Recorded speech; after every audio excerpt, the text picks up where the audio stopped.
Did you know that the Nazgul attack in Bree, as shown in the movie, does not actually happen in the book? And that Gandalf actually took on multiple Ringwraiths at once on Weathertop, but it was completely removed from the films. Today, we're going to uncover the changes that Peter Jackson made to the night that the Hobbits spent in Bree, all the way to the time when Frodo gets stabbed on Weathertop. Trust me, there's a lot to cover in today's episode, as we're going to take a look at one chapter of Tolkien's Fellowship of the Ring and compare it to 4 scenes from Peter Jackson's adaptation. Welcome back to Movies vs. Manuscripts, the show where I take your favorite fantasy works and compare the original to the adaptation. As always, I'm going to cover the changes across the 4 categories of characters, location, timeline, and plot changes. We're going to discuss the true villain of Bree, the fight that Gandalf had with the Nazgul that is left out of the films, and nearly 20 other changes that Jackson and his team made to their version of Lord of the Rings. But first, let's recap what happens in these 4 scenes of the Fellowship of the Ring, and if you're just tuning in for the first time to this episode, be sure to check out the whole series to get caught up with where we're at today. So let's jump right in. In Jackson's adaptation of these events, he breaks down this chapter into 3 scenes, plus 1 scene showcasing Saruman's work at Isengard. We'll get into that change once we hit the plot differences, but for these scenes, we start with the gatekeeper at Bree.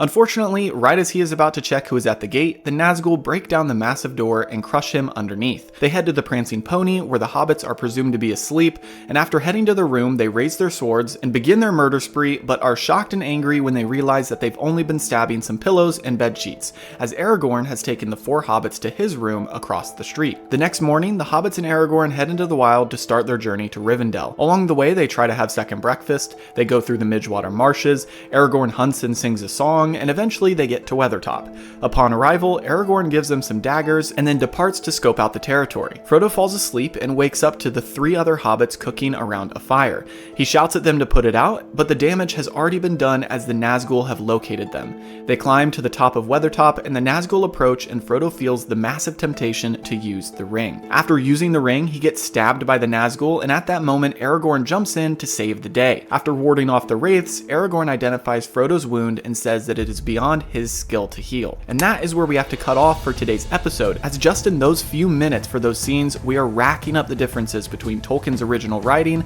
and this version of events. So let's start off by identifying the character differences. The characters we see in these scenes are Harry the Gatekeeper, Aragorn, the Hobbits, Barleyman Butterbur, the Nazgul, and of course, Bill the Pony. In Tolkien's work, there are only a few characters that are left out of the adaptation, and those are Fatty Bolger, Bill Ferny, and Barleyman's assistant, Nob. Next, there is only one location difference between the book and these scenes. The chapter in the book starts off with Fatty Bolger at Crickhollow, and as we already know, Crickhollow is completely left out of the films.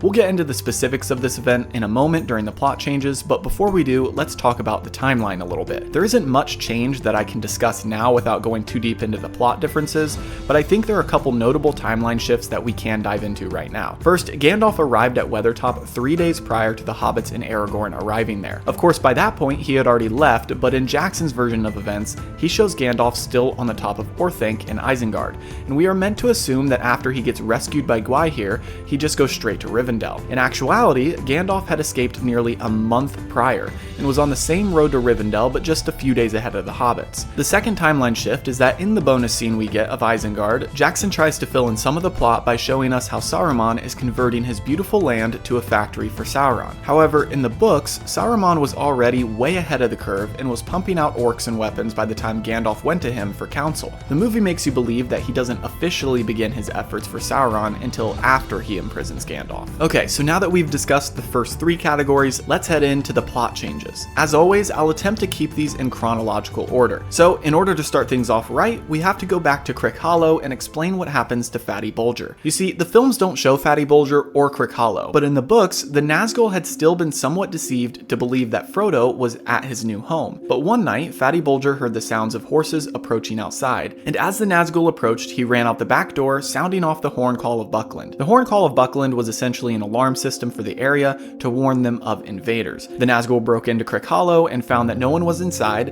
and ran off as the citizens of Buckland came out to fight the invaders. But at this point, the Nazgul officially knew that Frodo was no longer in the Shire. So now we can go to the start of our scenes when the Nazgul enter Bree. First, they don't break down the front gate. However, if they did, it would be fine, as in the books we learn that Harry is potentially an agent of Sauron. So good riddance if he did get trampled. Anyway, next we need to discuss Bill Ferny.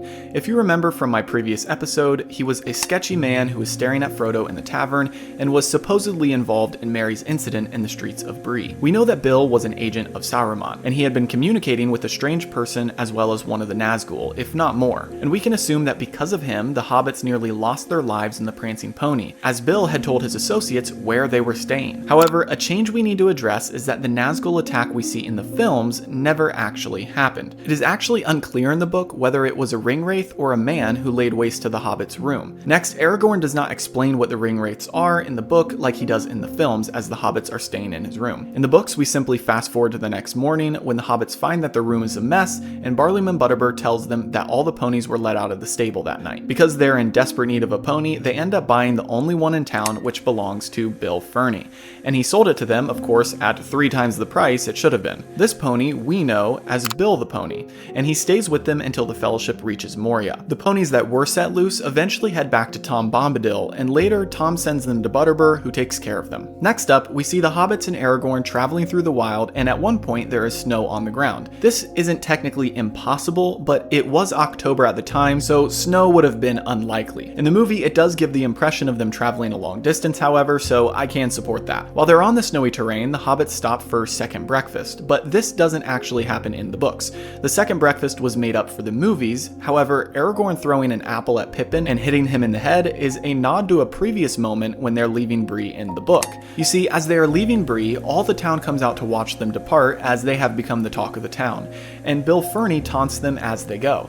Sam gets upset and he takes one of their apples and chucks it at Bill and hits him on the head. So one could say that Jackson got inspired by this moment for this scene. Another alteration is when they're in the marshes and are being eaten alive by the flies. In the movie, Merry says, "What do they eat when they can't get Hobbit?" Technically though, Sam says this line in the book. Next on the list, we have the moment in the marshes when Aragorn comes back from hunting and the hobbits are asleep. He begins singing in the movie, and Frodo, who's awake at the moment, asks Aragorn what he is singing about. Aragorn tells him that he's singing about Beren and Luthien. In Tolkien's work, this is a little mixed up in the timeline, because according to him, this moment doesn't happen until they get to Weathertop. After they set up a campfire and they're a little bored, Sam asks to hear about the elves. Aragorn then tells them the story of Beren and Luthien, but at Weathertop. I think this was a tasteful way to incorporate the poem into the movie, because it would have been a little clunky and disruptive to add it to the plot at this exact moment as Tolkien portrays it. Anyway, back to the marshes. After leaving, they finally see Weathertop in the distance. They notice flashes of light on it, and Sam asks Aragorn what it is. Aragorn tells him that he doesn't know. However, we later find out that the light was actually a battle between Gandalf and the Nazgul on Weathertop. This is a detail that I'm sad they couldn't incorporate, because I feel like movie Gandalf lacks a lot of what we see of him in the books, and obviously the movie saves his moment for Moria, but it's pretty cool to learn that he could single-handedly take on multiple Nazgul on top of Weathertop. And although we don't read about that moment in the books, we hear that it happened, and it leaves it up to imagination to just picture how epic he really is. Anyway, before we get to the changes that they made to the hobbits on Weathertop, let's jump to the scene of Saruman at Isengard. As I already mentioned, the timeline is a little messed up, as he already began his work before Gandalf arrived. A small change as well is that the dialogue between Sauron and Saruman doesn't happen in the books, although we can assume they did have conversations that we just don't hear about. A later change is in regards to the overall theme of Saruman and Sauron's partnership. In the movie, Saruman is way more loyal to Sauron than in the books. By this point in the books, Saruman had his eyes set on finding the ring and defeating Sauron with it so that he could rule Middle-earth. He is less of Sauron's commander and more of a second antagonist in the books. Alright, so let's head back to the hobbits who have now made it to Weathertop. First, let's address their arrival. When they get get there in the books, they head to the top and Aragorn sees tracks, burn marks, and what looks like the aftermath of a fight. He also finds a rock with a rune on it and deciphers that it is a message from Gandalf, saying that he had been there 3 days prior. This is when we learn that the lights they saw some nights before was actually Gandalf's encounter with the Nazgul. While on top of the fortress, Frodo and Aragorn see figures in the distance which they believe to be the Nazgul. They head back down off the top and they start a fire, as Aragorn says it will be a good defense against the enemy. This is different from what we see in the movie for a few reasons. First, they never find the aftermath of a fight. Second, Frodo is very much against a fire. Third, Aragorn in the movies gives them daggers, but this never happens in the books as they already have their daggers they got from the Barrow Downs with Tom Bombadil. I'll save a further analysis and explanation of these daggers for a later episode when we talk about Merry assisting in the death of the Witch King of Angmar. But for now, I can say that at this point the hobbits had weapons, and so Aragorn did not need to give them any in the book. But in the movie, since their time with Tom Bombadil was completely removed, they did not have any weapons, and so Aragorn provides them with the daggers. Next, the Nazgul attack happens and there are only a couple changes between the book and the movie. First, they already have lit the fire because obviously Aragorn was with them and told them to do so, and second, Aragorn doesn't even use his sword while fighting them. He just takes 2 fiery logs and swings them around, which we get a taste of in the movie. Of course, Frodo gets stabbed, and the chapter ends with Frodo passing out while Aragorn is fighting off the Nazgul. All in all, there are too many changes to count between Tolkien's work and the adaptation, but I want to remind everyone that I am a massive fan of both, and I think that adapting written work will inevitably cause changes to be made. However, because I am such a big fan, I love nerding out and looking at all the small things that Tolkien wrote about that we miss when we just watch the movies.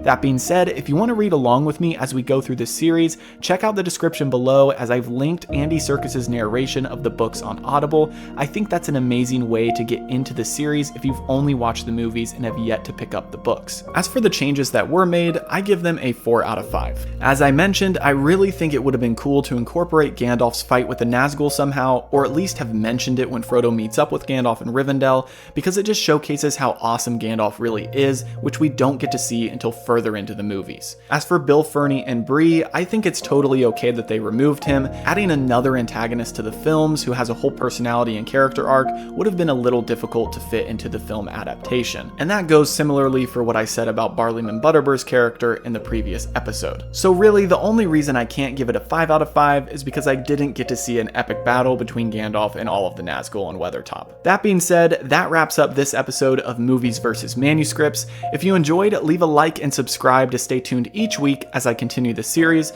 and comment below if you noticed anything that I missed, and also let me know if you think it was the right decision to cut out some of these moments from the films. Anyway, have a great week and see you in the next episode.